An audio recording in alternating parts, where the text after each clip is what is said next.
Ya Bapa yang bertahta dalam kerajaan surga, setiap hari kami selalu lebih mengenal-Mu, mengenal kasih-Mu yang begitu sempurna bagi masing-masing kami.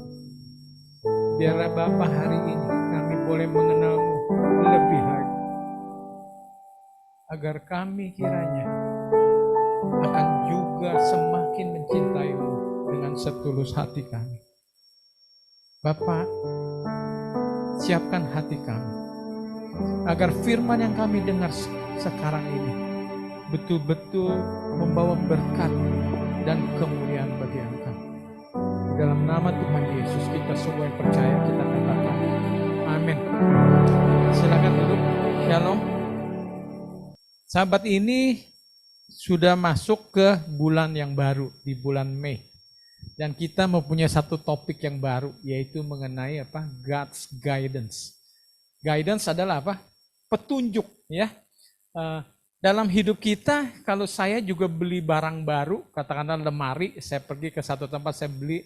Biasanya saya suka mau mencari buku petunjuknya. Bagaimana merakitnya supaya lemari itu jadi sesuai dengan gambar, kan begitu. Banyak lagi contoh-contoh guidance dalam kehidupan kita.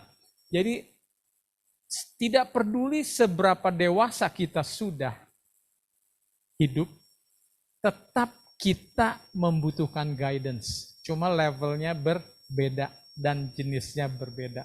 Jadi sahabat, ini topiknya saya mau membawa adalah bagaimana kita mau mengerti apa guidance itu. Bagaimana sih ciri-cirinya guidance dari Tuhan itu? Bagaimana kita bisa mencarinya, menemukannya? Dan terlebih tidak ada gunanya kalau kita tidak mau apa? Mengikutinya. Dalam firman yang begitu terkenal kita semua hafal mungkin ya, dikatakan apa? Firman-Mu, Thy word is a lamp to my feet. Firman-Mu adalah a lamp, pelita bagi kakiku dan terang bagi jalanku. Makanya dari ayat ini saya jadi mengerti kenapa Tuhan Yesus bilang kita harus jadi terang dunia. Be the light. Tujuannya apa? Tujuannya ini bukan supaya narsis gitu. Oh, show off. Wah, kita ini orang Kristen, lebih keren dan segala macam. Bukan. Tapi tujuannya adalah supaya kita bisa menjadi guide. Supaya hidup kita bisa menjadi guidance bagi kebanyakan orang. Karena kita sadari bahwa banyak sekali kesusahan, penderitaan, bahkan dalam kita anak-anak Tuhan. Lucu ya kalau kita pikir, kok anak Tuhan bisa menderita? Oke lah kalau menderita karena Ayub, gitu. Atau menderita mungkin karena akibat orang lain, pengalaman Yusuf yang dicemburui oleh adirnya. Tapi janganlah sampai penderitaan itu karena kelalaian atau kebodohan kita sendiri. Betul? Tapi banyak orang yang belum mengenal Tuhan, hidupnya memang kacau balau. Ya, makanya penderitaan di mana-mana, kesusahan, semua kehidupan di bumi ini tidak beres. Kenapa? Karena bukan tidak ada petunjuk, tetapi mereka tidak mau atau mungkin mereka tidak tahu adanya guidance itu. Tapi yang lebih parah lagi mungkin kita anak Tuhan sudah tahu tapi tidak mau mengikutinya. Ya. Jadi be the light maksudnya apa? Biar hidup kita ini menjadi guidance. Pada waktu orang melihat, oh Pak Purwa kok selalu berhenti bekerja hari Sabat ya. Biarlah saya menjadi guidance, menjadi terang, nggak perlu berkoar-koar. Kamu nggak kuduskan Sabat. Apalagi orang kebangetan bilang masuk neraka, apa hubungannya kita masuk neraka, tidak masuk surga dengan mengikuti hukum? Jelas keselamatan itu kasih karunia kan, yang kita sudah pelajari. Dan dalam kedewasaan iman kita, kita menuruti hukum perintah Tuhan itu untuk kebaikan kita sendiri. Amin. Bukan untuk ngambil hati Tuhan supaya kang taunya makin banyak katanya, berkatnya makin mengalir gitu, kita manis-manis sama Tuhan. Oh, bukan begitu caranya. Lalu seberapa penting guidance itu dalam hidup kita? Apa konsekuensinya kalau kita tidak menurut? Yang paling gampang contohnya begini aja, kita pergi ke dokter. Saya ke dokter, lalu dikasih obat, resep. Obatnya ini ya. Ini minum sebelum makan. 1 butir. Yang ini sesudah makan. 1 butir. Yang ini sebelum tidur. Itu kan guidance dari dokter. Lalu coba saya sok pinter. Dokter, bikin sulit aja pakai sebelum, sesudah, dan sesudah itu. Saya mau minum sekaligus saja di depan. Selesai. Jadi kan gak repot. Langsung telan, 3 butir. Kira-kira apa yang terjadi konsekuensinya? Silakan coba aja, mungkin konsekuensinya berbagai macam ya, tergantung efek itu obat. Tapi betapa pentingnya kita mengikuti guidance dalam hidup kita, itu yang simple. Tapi pertanyaan saya sekarang, saya sempat bertanya, kenapa kalau guidance dari dokter untuk minum obat, kita semua mau patuh? Tapi kalau guidance sesuatu yang kelihatannya nggak pasti, ya mungkin terutama guidance dari Tuhan, kamu harus begini-begini, kita sering bandel. Kenapa? Karena kita sudah tahu rasanya sakit. Dan kita nggak mau. Nggak enak rasa sakit ini, kita pengen sembuh segera. Kalau bisa baru ketemu dokter langsung sembuh. Ya kan? Nggak perlu bicara, nggak perlu dapat resep, itu kan maunya kita. Ya, tapi betapa egoisnya kita sehingga kita hanya peduli kepada hal-hal yang berdampak langsung dalam hidup kita. Tapi saudara dan saya, hari ini kita harus sadari konsekuensi, akibat dari tidak mengikuti guidance dari Tuhan, itu pasti berdampak cepat atau lambat. Dan belum tentu biasa saja, bisa menjadi fatal. Bukan hanya mati, nah ini yang paling ngeri. Kalau istilah Alkitab, mati itu ada 2 beda. Mati pertama, secara fisik semua orang harus mati. Tapi ada kematian yang kedua, yaitu jiwa kita.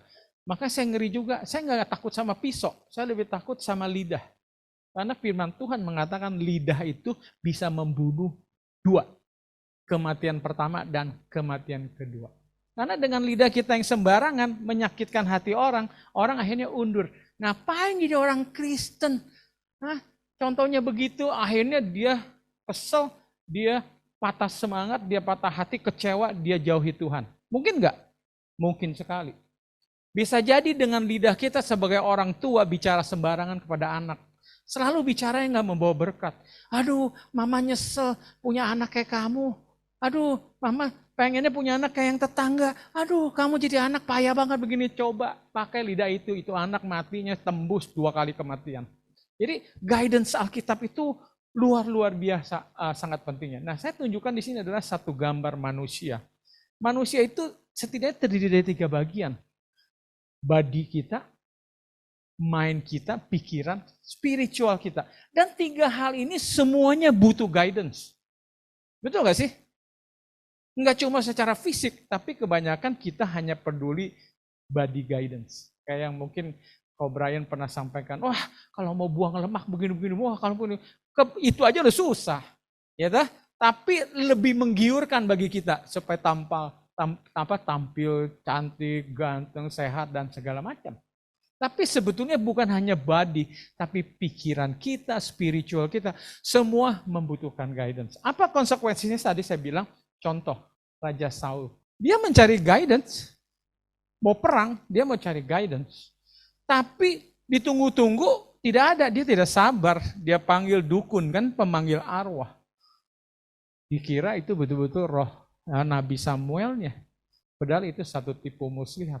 Dan karena kesalahan mencari guidance itulah, makanya dia sudah diputuskan, ditolak oleh Tuhan dan dikatakan dia akan mati.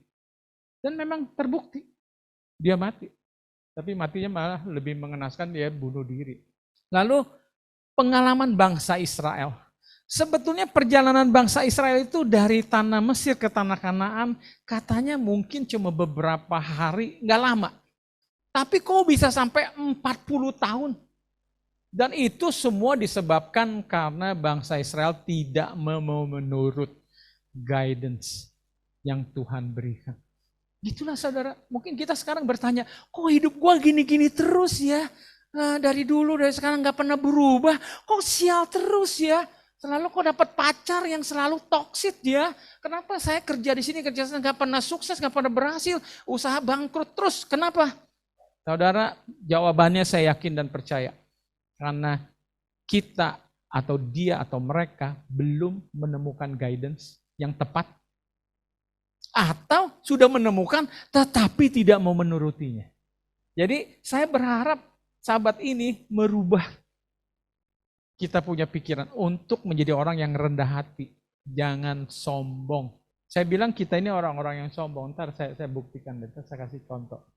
Nah, saudara tahu Tuhan memberikan guidance kepada bangsa Israel ini yang unik. Melewati jalan yang sengaja cari ribut. Akhirnya harus berantem, harus perang, sampai dilatih perang itu bangsa-bangsa Israel. Kenapa sih Tuhan nggak cari damai aja? Kan kalau kita pikir prinsip Bible adalah selalu damai, damai. Tapi di sini Tuhan sengaja mencari jalur yang harus bergesekan. Tujuannya apa? Tuhan mau menghapus mental inferior. Tahu kan kalau sudah jadi budak itu, aduh saudara coba deh. Coba mulai besok kerja yang serendah-rendahnya, pasti harga diri kita tercabik-cabik. Apalagi jadi budak. Yang dibilang gak ada nilainya. Kalau majikannya mau bunuh ya udah, gak ada urusan, gak ada hukumnya. Jadi Tuhan itu sedang mau menghapus mental budaknya. Tetapi terbukti tidak berhasil. Sampai pernah satu peristiwa Alkitab mencatat bangsa Israel malah mengutuk dan komplain sama Musa. Kalau tahu begini, lebih bagus mati di Mesir. Walaupun jadi budak. Mendingan jadi budak, tapi katanya masih ada minum makan daging. Daripada hidup bersama Tuhan. Coba saudara pikirkan seperti itu. Itu betul-betul kebangetan. Dan sama buruknya mungkin kita sekarang ini anak-anak Tuhan. Punya mindset yang masih mental budak dosa. Memang bukan budak seperti zaman dulu. Tapi budak dosa, selalu mau hidup menentang dan jauh dari Tuhan. Jadi kita butuh guidance sangat berbeda level. Tergantung juga usia, tergantung juga pendidikan, kebutuhan pendidikan dan segala hal. Satu pertanyaan bagi kita dulu yang saya mau pastikan. Sebetulnya Tuhan mau gak sih memberikan guidance kepada kita? Di dalam Alkitab tercatat 2 Petrus 3 ayat 9, Tuhan menghendaki tidak ada satupun yang binasa. Tuhan maunya selamat. Jadi kalau dibilang apakah kita anak Tuhan percaya takdir? Percaya. Tapi takdir Tuhan adalah untuk saya dan saudara selamat. Hidup dengan penuh kelimpahan. Masa depan yang penuh harapan. Bukan kecelakaan. Itu takdir Tuhan. Tapi kalau hidup kita berbeda dengan takdir, jangan pernah menyalahkan Tuhan. Itu hanya sebabnya karena saudara tidak cari guidance. Saudara tidak mengikuti mungkin guidance yang sudah Tuhan berikan. Jadi di dalam Amsal 22 ayat yang ke-6 sudah jelas dibilang, didiklah seorang anak in the way he should go. And when he is old, he will never turn from it. Jadi kita belajar prinsip bahwa guidance itu bagus diajar dari kecil. Makanya kadang-kadang saya suka bilang, percuma nih kita sekarang kalau mau ngadain KKR kayak apa, khotbah sampai capek kepada orang-orang udah kayak kita nih umurnya. Yang ada cuma tobat kumat. Nah istri saya mohon maaf, katanya gak suka istilah tomat. Tapi memang kenyataan gitu, tobat kumat. Kenapa? Karena sudah terlambat. Sebetulnya kalau kita mau didik guidance anak itu dari kecil. Kaum mayoritas saya pernah dengar di Instagram mengakui, batas umur 8, maksimum 10 tahun. Itu masa emas kalau kita mau didik anak-anak kita di dalam guidance yang benar sesuai dengan firman Tuhan. Setelah besar nggak usah takut, lepas di mana aja dia akan seperti Yusuf, tidak akan bergeming, tidak akan beralih, tetap seperti jarum kompas menuju ke kutub utara atau selatan. Jadi satu yang saya mau kita sama-sama yakini dalam Mazmur 32 ayat 8, I will instruct you. Saya akan berikan arahan, instruksi kepadamu. Saya akan ajar kamu dengan cara yang kamu harus lakukan. The way you should go. I will counsel you with my, apa dikatakan? Loving eye on you. Jadi firman Tuhan jelas banget, saudara nggak usah ragukan. Tuhan itu mau ikut campur dalam hidup kita. Tapi ikut campur bukan seperti orang yang suka gerecok. Kadang-kadang katanya ada nih mertua mau ikut campur aja nih, ya kan? Anak udah dewasa, udah menikah, ikut campur aja, ya kan? Nah itu berbahaya kan? Tapi ikut campur Tuhan itu positif. Karena Tuhan tidak mau, nomor satu, guidance Tuhan adalah supaya saudara selamat.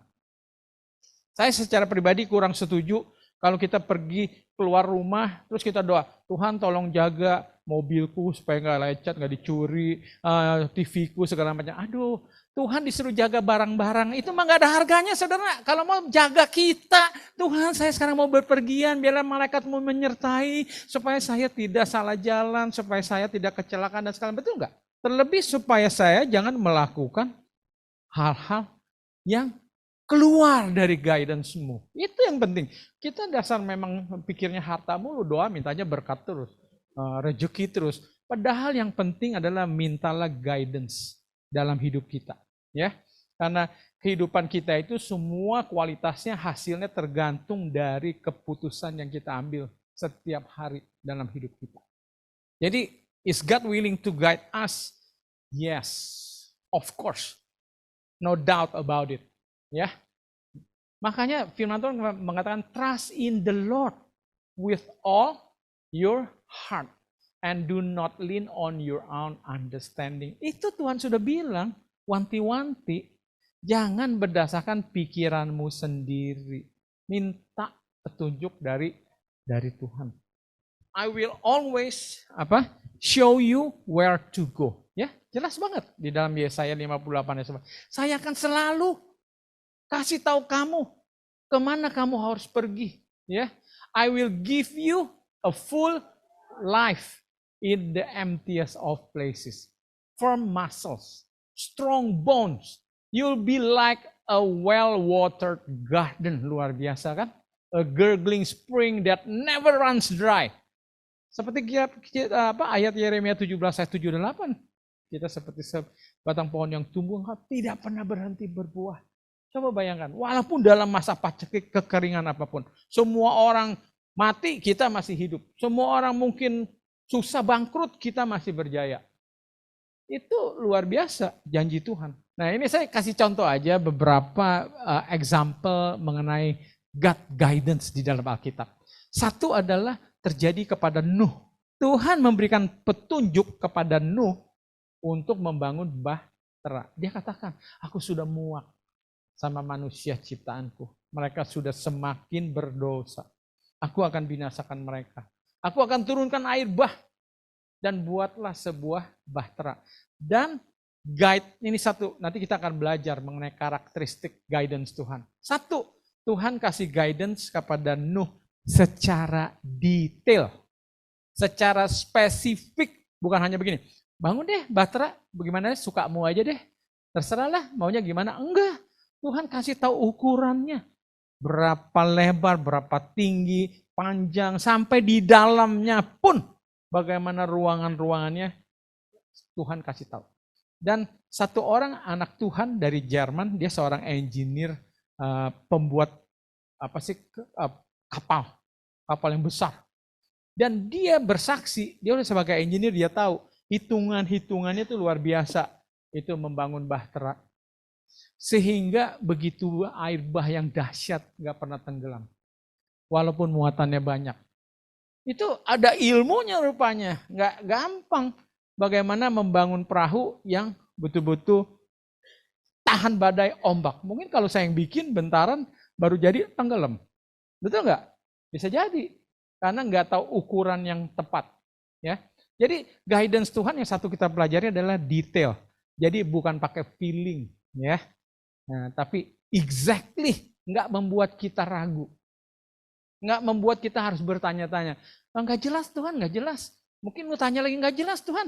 Jadi ukuran berapa? Bahannya apa Tuhan? Enggak, semuanya sudah diberikan secara detail. Sehingga kita tidak akan bertanya. Karena semua yang dipertanyakan sudah dijawab secara lengkap. Lalu yang kedua apa? The call of Abraham. Abraham juga dipanggil oleh Tuhan. Di-guide. Tuhan, kamu keluar dari tempat tinggalmu. Aku mau tuntun hidupmu. Dan untungnya Abraham mau mengikuti kan guidance-nya itu. Nah, kalau di sini kita lihat bahwa guidance Tuhan itu kadang-kadang nggak bisa langsung mau jelas di depan semua. Nah, saya juga percaya dengan guidance yang diberikan oleh Nuh, nggak semua di depan, bertahap, step by step, tetapi pasti dan lengkap dan sempurna. Ya. Lalu ada lagi Moses. Musa juga mendapatkan guidance dari Tuhan. Harus jalan kemana, ke kiri, ke kanan. Sampai dalam pengalamannya yang kita lihat, kelihatannya bodoh banget. Dibawa ke depan Laut Merah, kiri kanan gunung. Belakang tentara Firaun, mati deh. Betul gak? That's God's guidance.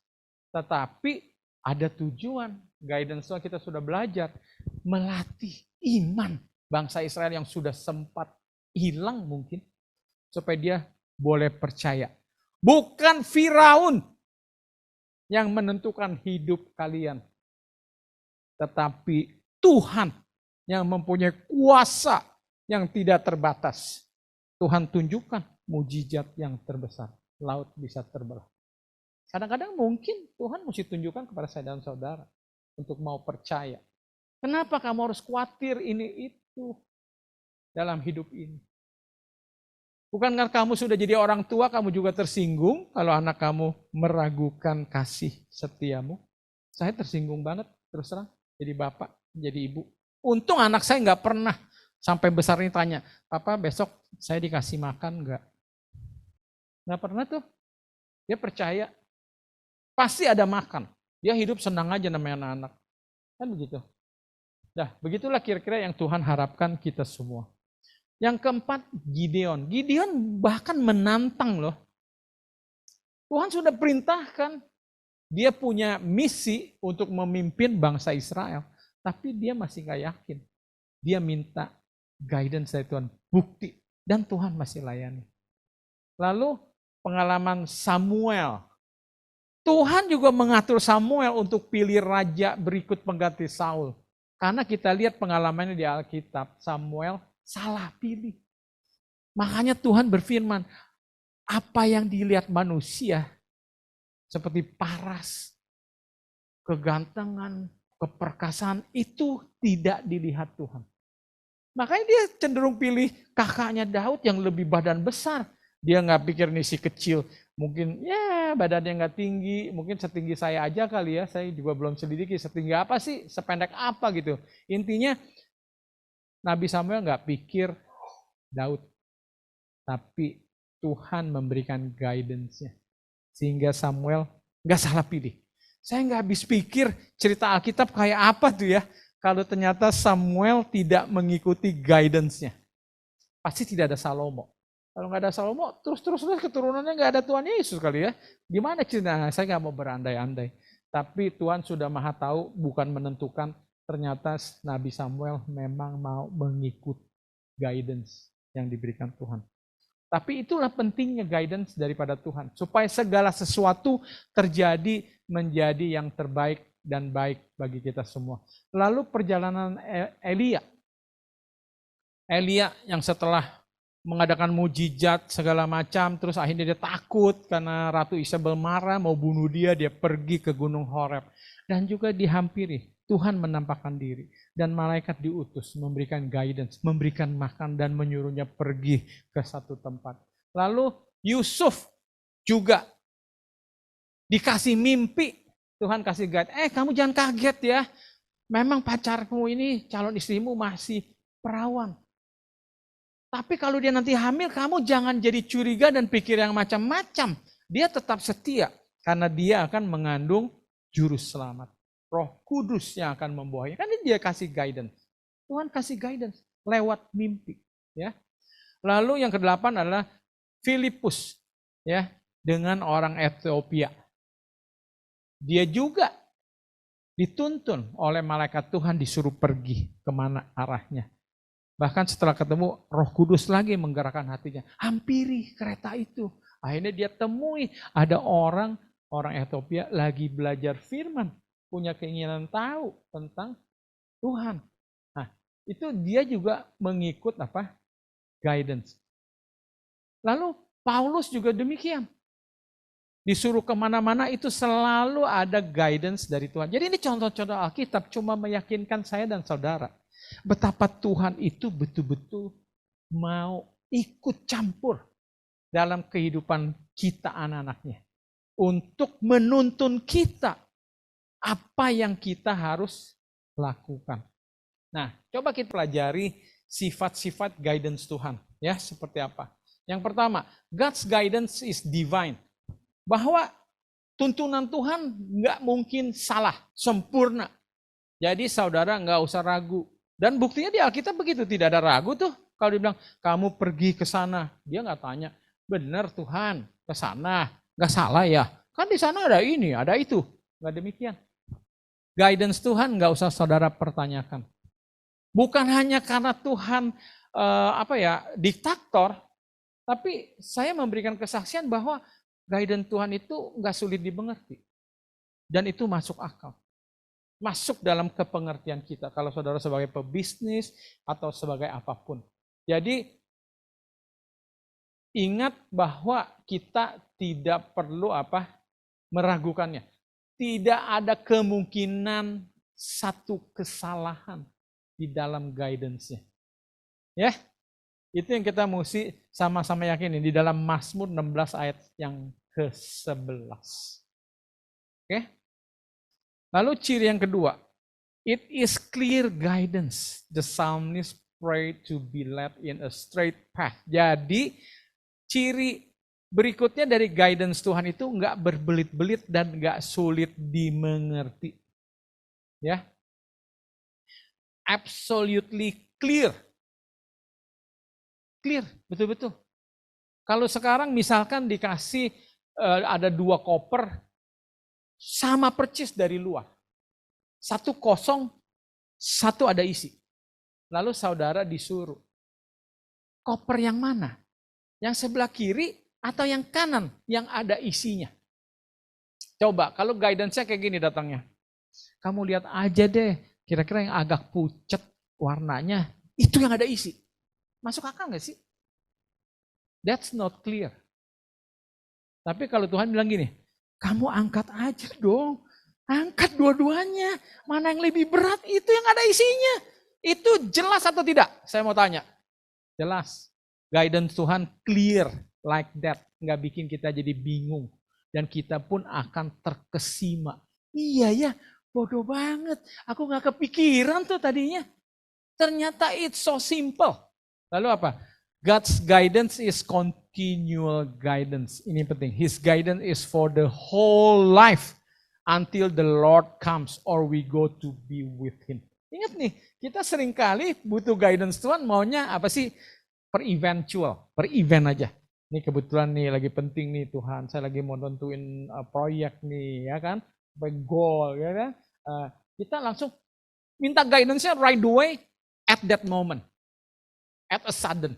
Sebelumnya nggak pernah minta guidance. Jadi guidance itu nggak bisa ya. Nggak bisa sifatnya seperti itu. Mau eventual, sekali-sekali. Terus setelah dapat guidance di depan, udah Tuhan bye. Nggak butuh lagi guidance. Nggak bakalan saudara. Sebab kita harus sadari, kesuksesan itu bukan tujuan. Ingat nggak? Kesuksesan itu satu perjalanan. Kesuksesan itu satu proses. Saudara mau hidup bahagia bukan sekali keputusan, gak bisa. Harus Tuhan atur langkahnya. Mungkin, wah tadinya kita mau pergi ke A, enggak, kita jadi ke B. Terus jadi Tuhan pertemukan dengan si dia. Lalu setelah kita ketemu sama si dia, terus udah ya, gak perlu guidance lagi ya. Wah perlu Tuhan guide lagi, begini, begitu ya tah. Sampai sudah menikah saya sekarang, sudah punya anak dan cucu. Masih butuh nggak guidance? Masih butuh saudara, ingat. Jadi guidance Tuhan itu sifatnya continue. Makanya Tuhan Yesus berdoa setiap hari. Jadi kita anak-anak Tuhan kalau mau berhasil, mau happy, harus bagaimana kuncinya? Harus selalu secara continue. Tiap saat, tiap hari. Jadi kalau namanya film, biar dilanjutkan sutradaranya yang sama. Coba saya mau tanya kalau nonton film yang sudah sutradaranya campur aduk. Mungkin 20 sutradara. Jadi satu sutradara dikasih bikin filmnya sampai 5 menit pertama. Lanjut sutradara kedua, aduh saya nggak habis pikir tuh ceritanya kayak apa. Karena sutradaranya beda-beda, dia punya selera beda-beda. Jadi hidup kita kalau sutradaranya ganti-ganti, nanti Tuhan 20 hari mungkin. Terus ganti diri kita 2 tahun. Ganti teman kita. Ganti hidupnya, makanya jangan salahkan siapa-siapa. Kalau akhirnya jadi kayak benang kusut. Karena sutradara hidup saudara dan saya terlalu banyak. Dan salah pilih. Kita harus pilihnya sutradara yang adalah Tuhan. Yang dikatakan apa? Tuhan tidak pernah keliru. Tuhan tidak pernah buat salah. Dan Tuhan selalu memberikan guidance yang jelas, terperinci, dan bertahap. Ini gak bisa kita berdoa sama Tuhan, Tuhan udahlah kasih guide-nya sekarang aja Tuhan. Saya sekarang umur 27, saya umur 17 kataan gitu ya. Tuhan kasih guidance saya sekarang sampai saya tua, saya mati. Nah, seperti apa sih? Saya mau dengar aja langsung di depan. Bisa gak sih? Aduh gak bisa, hidup itu ribet banget. Ya tah? Sehari aja udah ribet. Apalagi hidup seminggu, sebulan, setahun, 10 tahun ribet banget. Kalau mau dirinciin itu bukunya setebal apa. Gak bisa. You have to get the guidance on a daily basis. Sama seperti kita makan dan minum. Mana bisa cuma mau makan langsung sekaligus di depan. Lalu apalagi? It is gradual. Nah tadi ya, continue, tetap. Jadi ibaratnya tadi, Tuhan memberikan guidance itu nggak bakalan nyetop. Dia setia. Pasti dia mau terus meng-guide hidup saudara. Tadi firman katakan sampai apa? Sampai kita bersama dia. Di kerajaan surga. Di dunia baru. Hidup kekal. Guidance itu akan secara terus diberikan. Dan guidance itu diberikannya secara bertahap. Apa dibilang? A step at a time. A stop at a time. Lihat nggak? A moment by moment. Experience of his leading of which we may be conscious. But of which we are more often unconscious. Seringkali kita memang maunya nggak mau step by step. Maunya langsung. Apa-apa maunya instant. Betul? Maunya instant. Nggak bisa. Berarti bilang juga mau hilangin lemak tuh terakhir. Nggak bisa instant. Gimana datang ke mau bayar? Saya bayar berapa aja. Ini badan saya gemuk nih begini-gini. Sehari bisa nggak? Oh, kalau bisa berapa sehari? Oh lebih cepat deh setengah hari. Mana bisa? Semua butuh proses. Ya, step by step. His guidance is sometimes strange to us. Okay. An example of this is found in Exodus 13 verse 18. The natural caravan route was along the sea coast to Gaza, a comparative short distance. Jadi kadang-kadang kayak ini, by way of Sinai, the route was very much longer. God led his children by the long way round. Jadi kadang-kadang kita pikir, kok putar-putar ya Tuhan, putar-putar. Itu bukan bikin bingung, cuma you are not ready yet. Paham ya? Kenapa Tuhan ajak puter-puter? Karena kalau sampai di Kanaan, dia tahu ada bangsa raksasa. Gimana? Kocar kacir. Langsung nggak dengar Musa lagi, langsung kabur. Wah takut, saya akan mati di mangsa. Seperti mungkin, saya piara ikan arowana kan. Arowana kan kasih kelabang, kasih apa? Cuk, seperti kelabang di mulut arowana. Takut. Makanya Tuhan ajak latih mentalnya. Harapan Tuhan maunya seperti Joshua dan Kaleb. Begitu lihat bangsa yang begitu tinggi-tinggi besar. Saya tidak takut. Ya kan? Tuhan sudah menyerahkan mereka kepada kita. Janjinya pasti. Itu. Jadi kadang-kadang Tuhan ajak kita putar-putar di dalam guidance-nya. Jangan salahin Tuhan. Kitanya. Oh Tuhan sampai sekarang saya nggak dapat jodoh Tuhan, suami yang saya idamkan gini. Karena kita belum diubahkan. Selalu meliriknya lihat cowok maunya yang dari segi fisiknya mulu. Harus tingginya sekian, kalau enggak saya nggak mau dengan cowok yang nggak tingginya sekian. Kan gitu kan? Ya nggak? Oh ada yang sampai memilih gini, harus lulusannya kampus dari ini. Kalau saya tanya, lulusan mana? ITB, nggak mau, saya maunya UI. Ya kan? Coba saudara punya guidance yang kacau balau mencari suami, saya aja kaget kan. Jadi kenapa jadi putar-putar sampai sekarang belum dapat jodoh? Karena kita belum berubah. Sepenuhnya mau ikut guidance dari Tuhan. Ya, it is individual guidance. Nah ini juga penting. Tuhan tuh pinter banget. Tuhan tahu kok hidup setiap orang tuh unik. Jalan kesuksesan setiap orang tuh unik. Semua nggak bisa dipukul rata. Pak Purwa ketemu jodoh umur 16 tahun, menikah umur 20 tahun. Jangan coba tiru di rumah. Kan gitu ada orang bilang ya, kalau ada demonstrasi, jangan iri. Oh saya juga maunya gitu dong. Saya harus ketemu pacar umur 16, menikah umur 20. Jangan coba-coba tiru iri. Saudara siap nggak? Saya bukan sombong ya. Makanya saya pernah bersaksi. Walaupun saya puji bapak saya punya visioner yang luar biasa. Dia nggak mau nanti saya tidak selevel cara berpikir dan segala macam dengan istri saya. Betul kan? Harus sepadan. Itu visionnya luar biasa. Tetapi nggak mungkin terwujud kalau kami berdua tidak siap. Percaya nggak? Coba kalau waktu saya ajak Ibu Lis ini, istri saya datang ketemu bapak saya, terus jalannya begini. Ya kan? Terus bajunya kancingnya buka 2. Ya kan? Terus roknya pendek terus gini. Iya kenapa om? Waduh, saya udah pasti langsung gagal total. Tapi karena datangnya sopan, lembut, ngomongnya, kata-katanya segala macam, orangnya baik-baik. Paham ya? Kelihatannya, wah bisa bawa pengaruh yang positif sama saya. Akhirnya goal. Jadi ingat ya, Tuhan juga nggak bodoh. Ya tak? Jadi Tuhan spesifik kepada setiap orang. Coba pergi ke gym. Semua pasti bisa jadi badan yang ideal berbeda waktu. Mungkin kalau saya datang, dia bilang, oh cukup 3 bulan. Mungkin, karena udah pernah ada formnya dulu. Coba siapa, saya nggak mau kasih contoh. Datang, dia bilang, ampun kata trainernya. Gue nggak yakin nih, 20 tahun juga cukup nggak? Iya kan? Jadi guidance Tuhan juga spesifik kepada masing-masing kita. Jadi kita harus cuma perlu percaya dan bersabar. He has a specific purpose for each one of his children. Ya. Jadi lihat di Kisah 9 ayat 6. And therefore his guidance is adapted to each individual need. Ya. Jadi jangan takut, semua nggak seragam. Semua ketemu jodoh beda waktu. Semua bisa jadi berhasil sukses juga beda waktu. Nggak semua harus di usia muda. Bisa jadi orang bahagia dari cucu. Mungkin nggak? Mungkin saudara, karena kita tekun kepada Tuhan gini. Oke, kita sudah mengikuti sebagian mungkin dari guidance-nya. Mungkin mestinya kita makmur lebih dini, tapi karena guidance-nya nggak full, masih ada hasil.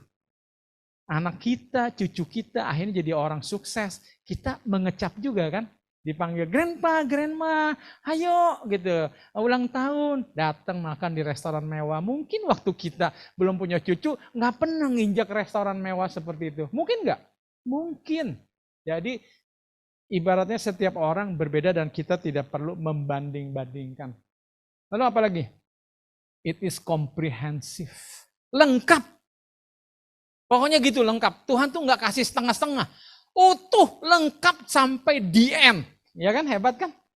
Kalau kita begini, orang tanya konsultan, jadi gimana?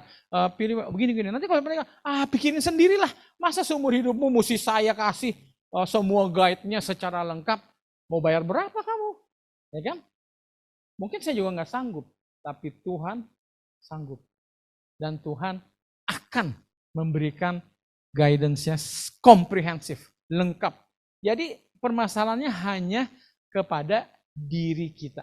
He is willing to guide us concerning every detail, great and small. Ya enggak? Which has to do with our life down here on earth. Jadi jangan pernah berpikir ada perkara, ini terlalu kecil lah dibawa ke Tuhan. Udah yang besar aja. Yang kecil juga pengaruh saudara. Pesawat terbang bisa jatuh karena satu skrup kendor. Coba deh. Coba naik pesawat terus montir, tolong kendorin dong satu skrup aja. Aduh saya nggak mau naik deh pesawatnya. Gara-gara satu skrup pengaruh ke yang lain, semua rubuh, jatuh. He guide us by his providences.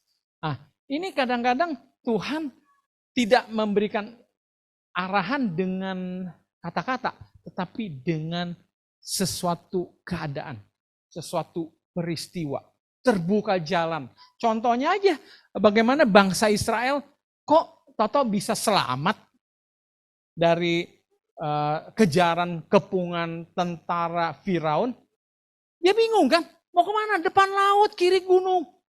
Tapi langsung laut terbuka, kira-kira secara logika manusia bodoh juga tahu. Kalau laut terbuka mau kemana lagi? Masa nggak mau jalan, nyebrang? Udah pasti jalan. Itu karena Tuhan sudah menyediakan. Jadi kadang-kadang terbuka di depan mata kalau kita peka. Ya, kayak Yusuf, dia masuk penjara, sini penjara. Tapi saudara, itu campur tangan Tuhan. Kalau dia nggak dibeli oleh Potifar, nggak ada lanjut ceritanya. Walaupun dia di penjara, Tuhan nggak habis akal. Sampai dikasih mimpi, ada aja nih juru minum, juru makan di penjara. Kok bisa satu penjara sama dia ya? Ingat, nggak ada yang satu yang kebetulan.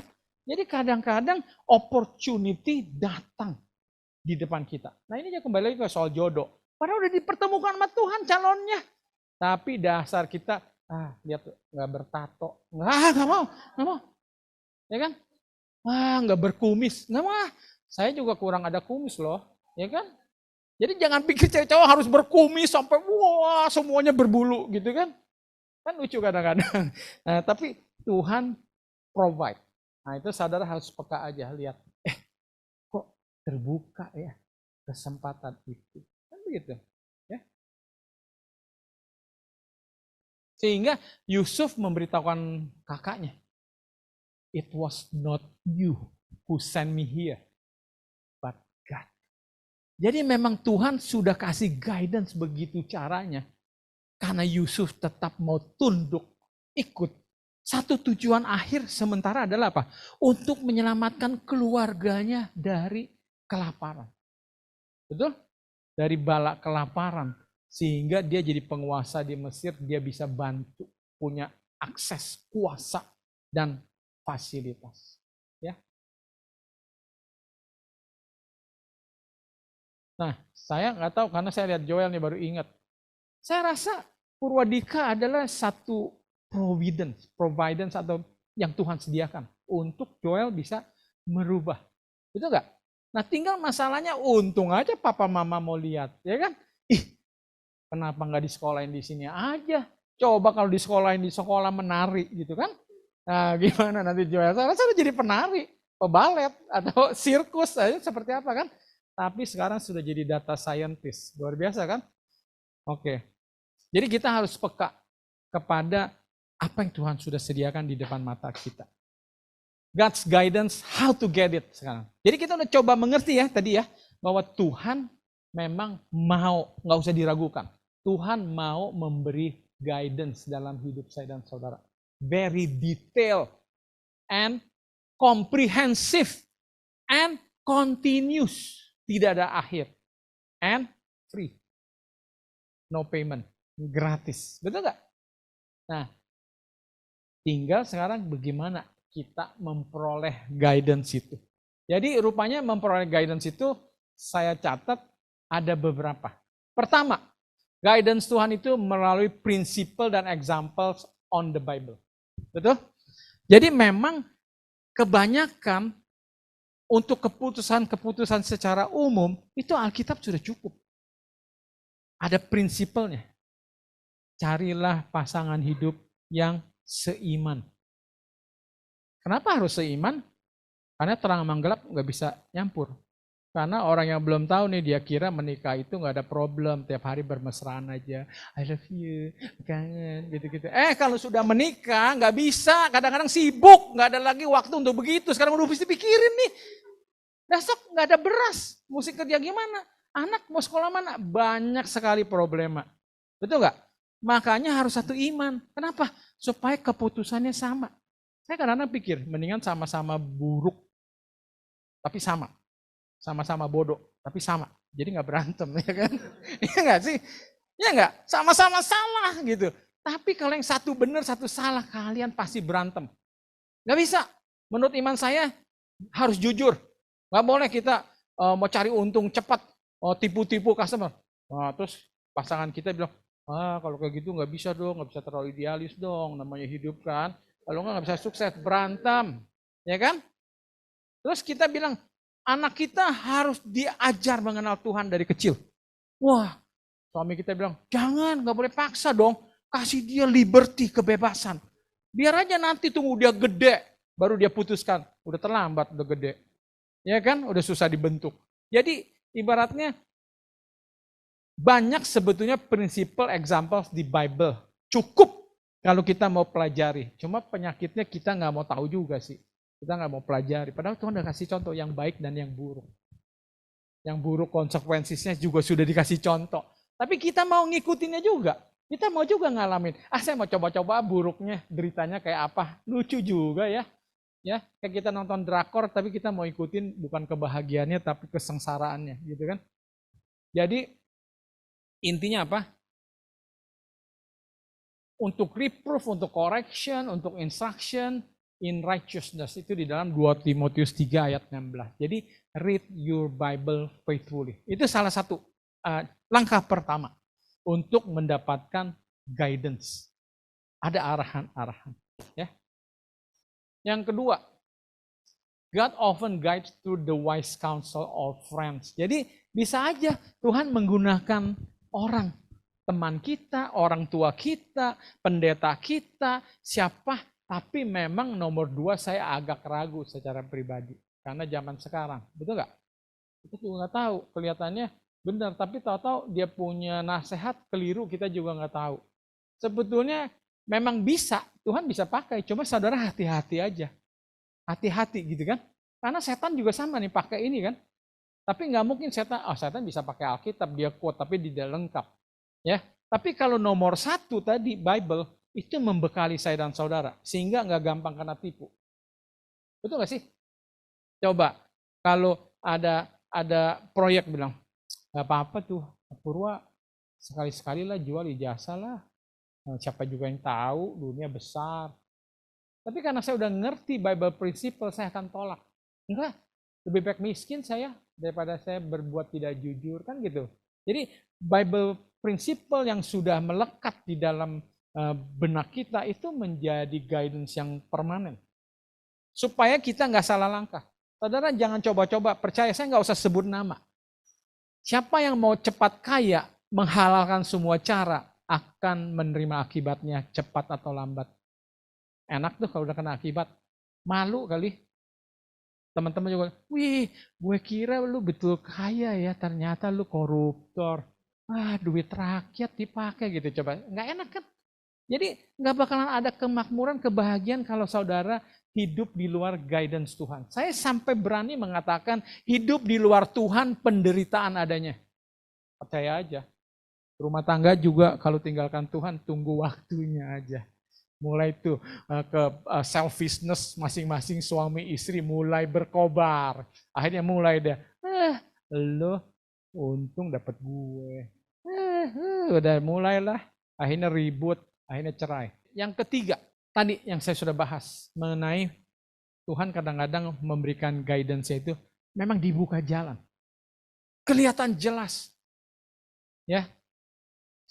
Pada waktu Yusuf dijual menjadi budak oleh kakaknya semua, sampai dia masuk ke penjara dan segala macam, mungkin kelihatannya Tuhan sudah tinggalkan dia, tetapi Tuhan selalu memberikan guidance melalui providential circumstances, sampai dia bersaksi, dia katakan bahwa it was not you who sent me here, but God. God guides in answer to prayer. Dalam kitab Yakobus 1:5 bilang, if any of you lacks wisdom, let him ask of God. Tapi saya garis bawahi ya, saya udah sering khotbahkan mengenai wisdom. Wisdom itu bukan sesuatu yang diminta sekali diberi udah nggak continuous. Tadi kita belajar, guidance Tuhan itu continuous, seumur hidup. Makanya kenapa Salomo yang kelihatannya sudah dapat wisdom katanya hidupnya kacau balau. Kan gitu. Karena wisdom itu harus continuous, nggak bisa cuma sekali. Begitu saudara tinggalkan, berubah. Saya sekarang berdiri di sini kan, masih ngomong firman Tuhan, betul? Masih sesuatu yang positif baik. Tunggu aja. Kalau saya udah mulai meninggalkan Tuhan, satu langkah demi langkah, besok saya ngomongnya beda. Yang penting cuan, Tuhan mah nomor 2 lah. Hidup cuma sekali, kita harus selalu minta. Jadi ini yang saya praktekkan dalam hidup. Yang saya selalu saksikan. Berdoa setiap hari. Tuhan, berikan hikmat-Mu hari ini. Berikan tuntunanmu sehingga apa yang saya pikirkan, saya rencanakan, saya lakukan, semua sesuai dengan your guidance, petunjukmu.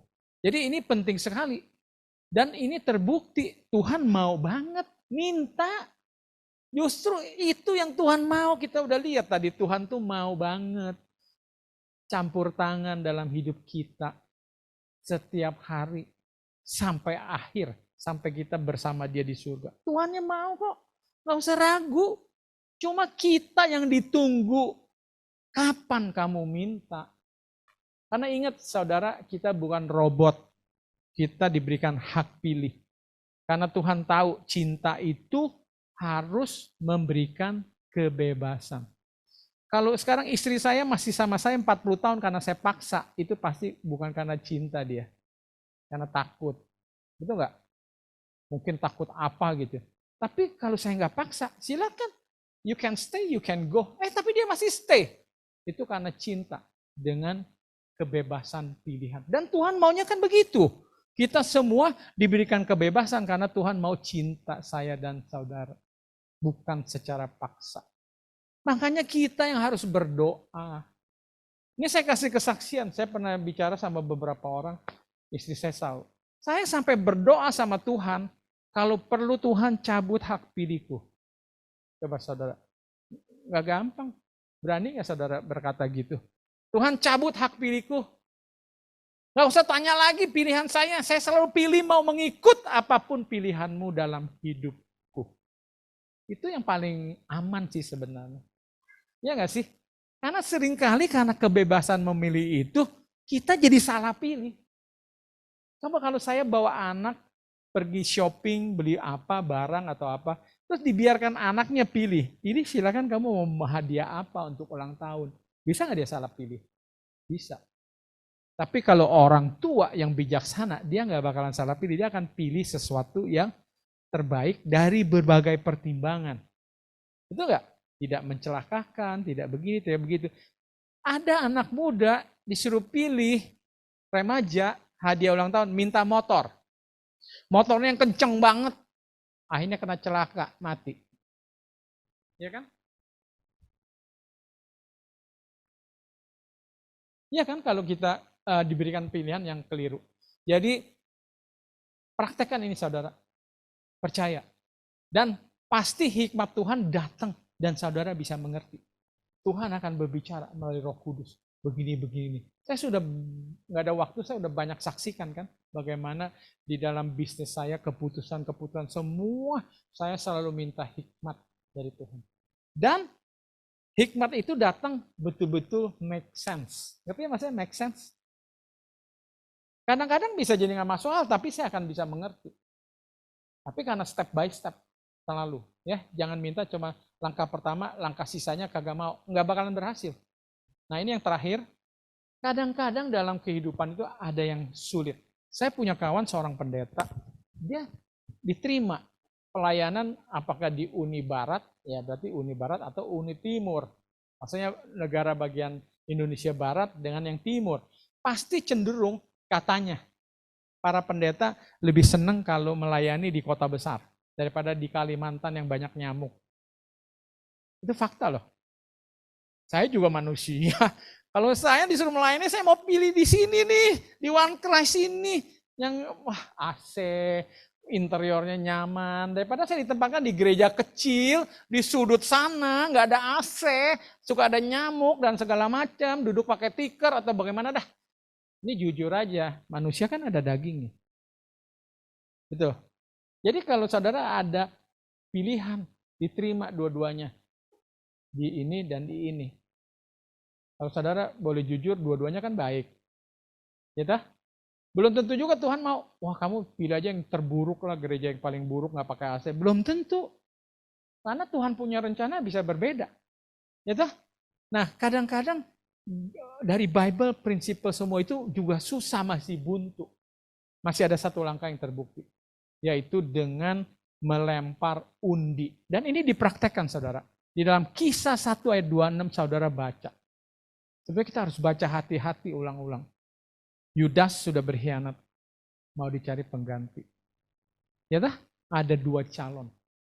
Dan mereka sudah ikut kriteria, memenuhi kriteria. Tapi Rasul Paulus berkata apa kalau saudara baca? Tapi Tuhan, hanya Engkau yang tahu hati manusia. Jadi kalau saya boleh bilang, menuntut, meminta God's guidance ini terutama di dalam memilih pelayan Tuhan. Sebetulnya harus pakai undi. Kenapa? Karena prinsipnya nggak akan berubah. Apa yang dilihat mata manusia bukan yang dilihat Tuhan. Tuhan tidak melihat paras. Nabi Samuel bisa salah. Dia nggak pilih Daud. Dia pilih kakaknya. Jadi jangan sombong di dalam gereja, makanya terjadi konflik sampai sekarang. Sudah pemilihannya konflik, lalu yang dipilihnya salah, akhirnya juga gereja tidak berkembang. Karena tidak ada God's guidance di dalam gereja. Lihat? Betul nggak? Jadi saya melihat ini jelas banget. Tadi saya udah singgung, membuktikan kita ini sombong. Kalau ditanya, maaf ya para pendeta semua gitu, siapa sih Rasul Paulus itu? Termasuk yang the greatest atau enggak? Betul nggak? Hamba Tuhan. Wah, the greatest. Tapi example-nya yang begitu clear, dia nggak mau ikut. Kenapa? Karena ada ambisi. Enak aja lempar undi. Entah nama gue nggak keluar, nggak pasti dong. Saya kan pengen jadi ketua. Jadi mulai pakai strategi politik dagang sapi kayak di pemerintahan. Pak, pilih saya. Bapak mau apa? Nanti Bapak mau jadi apa? Bendahara. Oke Pak, deal. Bendahara. Pilih saya ya. Mau jadi apa? Sekretaris. Oke. Itu yang terjadi. Percaya saya nggak bohongin. Betul? Jadi itu kembali lagi bahayanya. Gereja Tuhan tidak ikut guidance di dalam memilih para pengerja dan pemimpin. Karena apa yang dilihat manusia bukan dilihat Tuhan. Jangan sombong, mereka semua berkata, kita kan dikasih hikmat, omong kosong. Mereka nggak ngerti artinya hikmat. Hikmat itu bukan kepinteran. Saya ini pinter, saya bijaksana, saya belum berhikmat. Orang yang berhikmat adalah orang yang mau senantiasa mendengar arahan Tuhan dan mengikuti di dalam hidupnya. Itu yang kita dengar, definisi yang benar, orang yang berhikmat. Bukan orang yang pintar, gelarnya sederet. Bukan. Ya. Jadi kalau memang ada kesulitan, ini banyak bukti banget deh kalau masalah melempar undi. Gitu. Saya tapi juga hampir nggak sering banyak praktekkan. Saya praktekkan terutama yang tadi, hal-hal yang sebetulnya agak bukan membedakan hitam dan putih. Saya waktu melayani di gereja dulu, saya selalu menolak kalau dia mau diangkat ketua. Saya lebih senang keliling-keliling kayak Rasul Paulus. Kita ke gereja-gereja kecil, ke sawah lah, kemana lah, melayani KKR lah, ke Madiun, daripada diem di gereja. Jadi saya selalu kasih syarat, kalau mau pilih saya, satu, lewat undi. Kalau diundi keluar, saya siap melayani. Kalau enggak dulu. Bukan berarti saya layak atau tidak layak saja, tetapi kehendak Tuhan saya melayani di gereja atau saya keliling ke gereja-gereja yang lain. Kan itu kan guidance. Bukan saya yang so atur diri hidup saya, kan begitu. Makanya dipraktekkan, tetapi tidak semua pendeta yang ditugaskan mau setuju. Makanya sempat saya dipilih, tapi nggak mau cara undi, saya disuruh lempar undi secara pribadi. Ya udah, saya lempar undi juga pribadi. Dan itu nyata. Ada terbukti seorang ketua sudah meninggal di gereja saya, sampai 3 kali kita lakukan lempar undi ini. Karena dia sudah undur, karena kecewa dengan gereja, nggak mau lagi terlibat dalam pelayanan yang tadinya dia ketua. Tapi saya bilang, jangan dong, kita harus melayani Tuhan dalam hidup ini. Bagaimana kalau kita undi? Dia bilang, boleh kalau diundi. Kebetulan saya masih ketua, masih majelis. Oke, terima kasih ya, sabar. Soalnya terlalu rajin. Udah, saya ngerti, saya sudah tahu banget. Ya, ini udah lewat 3 menit, ya. Belum lapar kan? Ini udah mau habis kok. Oke, jadi kembali di mana tuh tadi? Karena terinterupsi. Saya bilang harus melayani, ya kan? Nggak boleh kecewa seperti itu. Dia bilang oke, asal diundi. Saya kebetulan waktu itu masih jadi ketua, saya bilang ini ada saudara ini bersedia kalau terpilih jadi ketua lewat undi. Kita undi. Namanya keluar. Jadi gimana sih cara undi? Cara undi itu bukannya begini, kita nggak memenuhi syarat siapapun. Enggak, kita memenuhi semua syarat bahwa dia harus beristri 1, dia harus orang yang pintar mengajar dan segala macam itu harus. Cuma 1 langkah hatinya. Siapa yang bisa lihat hati orang? Jangan sombong. Saya tahu hati dia bersih. Aduh, itu enggak? Itu 1 langkah yang paling penting. Makanya dilempar undi. Keluar namanya. Kita panggil. Pak, keluar namanya. Gimana, siap jadi ketua? Aduh, masih ragu dia. Dia bilang, kasih saya kesempatan ya. Saya mau coba lagi undi di rumah secara pribadi. Saya karena sudah beriman soal undi, silahkan. Seperti Gideon nih. Gideon kan minta beberapa kali. Iya, dia pulang. Besoknya Sabat depan dia bilang kepada saya sama pendeta, iya saya sudah undi. Dan Tuhan jawab iya. Tapi boleh enggak? Boleh enggak? Sekali lagi dong kita undi. Di depan saya kita bertiga sama pendeta. Coba kebangetan enggak? Udah 2 kali masih minta sekali lagi. Saya bilang oke, kita lakukan. Kita berdoa sama undi tetap keluar. Ya, jadi itu bukti aja lah. Tapi bukan untuk dipermainkan ya. Bukan untuk dipermainkan. Dan saya sedikit ralat begini. Kalau kita sudah beriman bahwa hari Sabat itu harus dikuduskan, jangan begini, ada ibu-ibu gini. Padahal ini anak kalau diterima di sekolah terkenal itu akan sekolah hari Sabat. Jadi dia bilang gini, biar aja dia ikut ujian. Kalau diterima, berarti Tuhan izinkan dan mau anak saya sekolah di situ, gak usah ke gereja lagi hari Sabat. Itu keliru ya, itu bukan God's providence yang benar. Itu tetap harus lewat guidance yang sudah jelas-jelas. Ya, jadi semoga saya nggak kelewatan bisa menyampaikan betapa pentingnya hidup saudara dan saya mulai hari ini. Jangan tunggu nanti. Mulai minta guidance Tuhan. Saya bukan nakut-nakutin ya, tapi udah bukti banyak. Hidup kalau nggak mau seperti benang kusut, mulai hari ini buktikan. Siapa di sini yang berani menguatkan, membantu saya angkat tangan bahwa memang Tuhan pasti berikan arahan dan hidup kita pasti akan menjadi baik. Terima kasih, saudara harus yakini dan percaya. Mulai hari ini jangan sombong. Kita bukan orang pintar tahu apapun segala di depan. Hidup ini begitu kompleks, begitu banyak parameternya. Dan begitu simpel, Tuhan sudah mau, hanya kita yang mau memintanya. Berdoalah sekarang setiap hari sebelum mengambil keputusan. Minta God's guidance. Kalau saudara belum dengar, belum clear guidance itu pending, jangan keburu-buru. Ya kan? Apa kita harus right away, instan? Enggak. Jadi yang penting jangan melakukan sesuatu yang enggak pasti bahwa itu adalah sesuai dengan guidance dari Tuhan di surga. Terima kasih, Tuhan memberkati. Amin. Tuhan, ku yakin Engkau setia, takkan